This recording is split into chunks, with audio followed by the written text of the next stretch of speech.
بسم اللہ الرحمن الرحیم۔ پیارے دوستو، السلام علیکم۔ امید کرتا ہوں آپ سب لوگ خیر و عافیت سے ہوں گے۔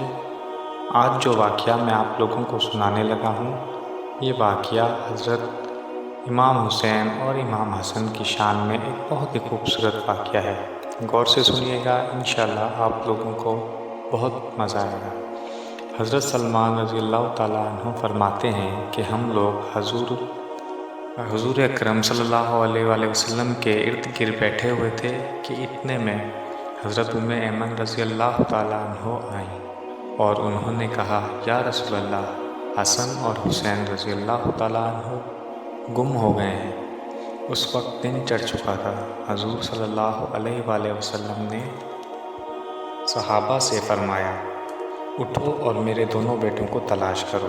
چنانچہ ہر آدمی اپنا راستہ پکڑ کر ادھر ادھر تلاش کرنے چل پڑا اور میں حضور صلی اللہ علیہ وآلہ وسلم کا راستہ لے کر چل پڑا۔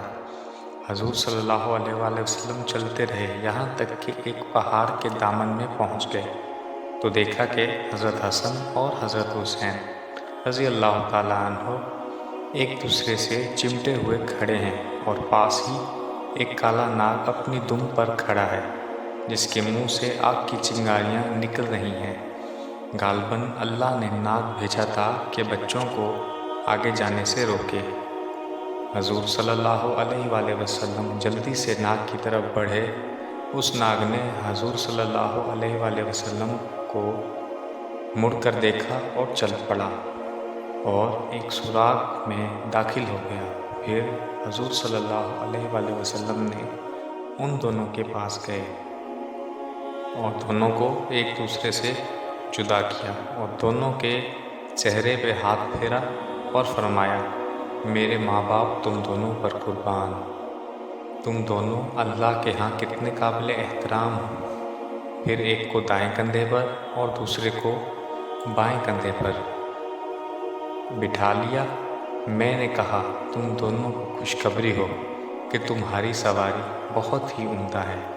حضور صلی اللہ علیہ وآلہ وسلم نے فرمایا، یہ دونوں بہت عمدہ سوار ہیں اور ان کے والدین دونوں سے بہتر ہیں۔ سبحان اللہ! یہ تھی شان حضرت امام حسن اور امام حسین رضی اللہ تعالیٰ عنہ کی۔ یہ واقعہ حضرت سلمان نے بیان فرمایا۔ اس واقعے سے ہمیں سبق ملتا ہے کہ رسول اللہ صلی اللہ علیہ وآلہ وسلم اپنے بچوں، اپنے نواسوں حضرت امام حسن اور امام حسین سے کتنی محبت کرتے تھے۔ سبحان اللہ! اس واقعے کا ریفرنس حیات الصحابہ ایک کتاب ہے اسلامی، اس میں موجود ہے۔ اگر آپ لوگوں کو ریفرنس کے طور پر، اپنی ریسرچ کے طور پر دیکھنی ہو تو آپ لوگ وہاں سے دیکھ سکتے ہیں۔ اپنی دعاؤں میں یاد رکھیے گا۔ اللہ حافظ۔